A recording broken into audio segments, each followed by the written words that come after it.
E se eu lhe dissesse que o erro mais grave cometido em um velório não é a falta de flores, ou o atraso na cerimônia, ou as palavras frias de um parente distante, mas algo muito mais imperceptível, mais sutil, algo que transcende os planos da existência? E se, entre lágrimas e abraços, alguém presente ainda estivesse tentando entender por que ninguém escuta? Por que ninguém responde? Porque todos olham fixamente para essa pessoa, mas já não a enxergam. E se, enquanto os vivos choram, os falecidos sofrem ainda mais? Helena Blavatsky afirmava que o mundo espiritual não está acima nem abaixo de nós, mas está aqui, agora, ao nosso redor, como uma dimensão paralela entrelaçada com a nossa. Para ela, a morte não representava um fim, mas uma transição vibracional. Mas o que acontece quando essa transição é dificultada pela dor daqueles que ficam? O que acontece quando a alma, recém-liberta do corpo, tenta seguir em frente, mas se depara com muros emocionais construídos por um amor mal compreendido? No momento em que a vida deixa o corpo, algo permanece. Algo sutil, porém consciente. A alma ainda está presente. Ela observa, escuta, percebe. Não é um fantasma nem uma ideia abstrata. É uma presença real, ainda magneticamente ligada ao plano material, e tudo o que a rodeia nos minutos, horas e até dias que se seguem à morte influencia diretamente o seu estado de consciência. Blavatsky, em suas anotações mais íntimas, alertava para os perigos de um velório superficial.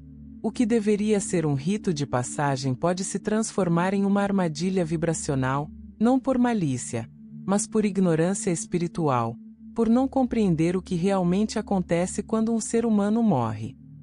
Muitos acreditam que o falecido não sente, pensa ou sofre mais. Mas e se fosse exatamente o contrário? E se, nos primeiros momentos, o espírito estivesse mais sensível do que nunca, buscando orientação, apoio, clareza, e em vez disso encontrasse gritos, raiva, promessas desesperadas, conflitos familiares e pensamentos caóticos? Você já se perguntou como tudo isso afeta o campo energético da alma? Já parou para refletir sobre o que uma alma sente quando ainda está ali, tão perto, durante um velório? Você já imaginou o que significa ouvir alguém dizer: "Não vá, volte para mim, não consigo viver sem você"? Essas palavras, carregadas de emoção, têm peso. Não são apenas válvulas de escape. São laços. Currents. Helena Blavatsky via o velório não como um ritual social, mas como um dos momentos mais delicados da jornada espiritual. É um portal. E como qualquer portal, pode se abrir para cima ou se fechar como uma prisão. O espírito recém-liberto é como um recém-nascido em um novo plano. Não sabe o que fazer. Precisa de silêncio, orientação, leveza. Mas o que muitas vezes encontra é o caos emocional. É nesse momento que a armadilha se forma. Não há correntes de ferro ou grades visíveis, mas laços emocionais tão densos que prendem o espírito onde ele deveria ter partido.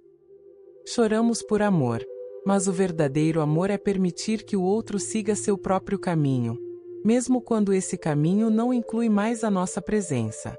Quantas vezes, durante um velório, você já ouviu frases como: "Não acredito que você me deixou assim" ou "Você prometeu que nunca me abandonaria"? Essas palavras, ditas com dor, soam como súplicas vibracionais. E o espírito, sensível a tudo, tenta responder, consolar, retornar. Mas não consegue. E essa impotência gera sofrimento. A maior tragédia é que quase ninguém se dá conta disso. Agimos por impulso, por apego, por desespero. Mas o efeito é real. O sofrimento do falecido é proporcional ao desequilíbrio daqueles que ficam. E isso não é uma opinião. É uma observação psíquica. É um conhecimento ancestral transmitido por Blavatsky, Kardec e muitos outros que ousaram escutar o que os falecidos ainda tentavam comunicar. Você já se perguntou por que tantos relatos mediúnicos falam de espíritos confusos? Presos em suas casas, em suas camas, Até mesmo em seus caixões? Porque muitos afirmam não ter percebido que estavam mortos. Muitas vezes porque os vivos não permitiram. Preencheram o espaço com chamados tão intensos e dolorosos que o espírito não conseguiu partir. Permanício. E permanecer, neste caso, não é consolo. É tormento. A alma deveria ser acompanhada até planos superiores. Mas, em vez disso, continua orbitando seu corpo. Ela observa, escuta, tenta tocar, busca interação, mas não é mais vista. E quanto mais tenta, mais presa fica. Quanto mais tempo permanece, mais sofre. Blavatsky explicou que, nos momentos imediatamente após a morte, a alma passa por um processo de purificação. Ela precisa se desapegar dos planos inferiores, elevar sua vibração. E isso se torna impossível quando está cercada por gritos, discussões, culpa e apego. Tudo isso a sobrecarrega. Tudo isso a puxa para baixo. Tudo isso a impede de avançar. Imagine acordar de um sonho intenso. Você abre os olhos em um lugar desconhecido. Ao seu redor, vozes clamam e imploram para que você retorne. Você tenta se convencer de que está tudo bem, mas ninguém o ouve. Você tenta ir embora, mas algo o impede. Essa é a realidade de muitos que morrem, mas não partem. Estão tecnicamente mortos, mas ainda presos às vibrações. O velório torna-se, assim, um campo de batalha invisível. Por um lado, o espírito busca a libertação. Por outro, os vivos, inconscientemente, tentam impedi-la. O resultado é sofrimento mútuo. O luto se prolonga. A dor se intensifica. A paz se desfaz. O paradoxo é que tudo isso surge do amor. Mas de um amor incompreendido. Um amor que não entende que deixar ir é também um ato de entrega consciente. Que permitir que alguém parta é uma das formas mais elevadas de amor. Helena Blavatsky defendia que os seres humanos deveriam se educar espiritualmente não apenas para a morte, mas também para o desapego. Em muitos velórios, o que observamos é uma explosão de desespero, como se a vida de outro tivesse sido aniquilada. Mas a vida não termina. Ela se transforma. E essa transformação requer consciência. Por isso, o primeiro erro em um velório é o ruído. Palavras demais. Movimentos demais. Presença inconsciente demais. O espírito não precisa de discursos vazios.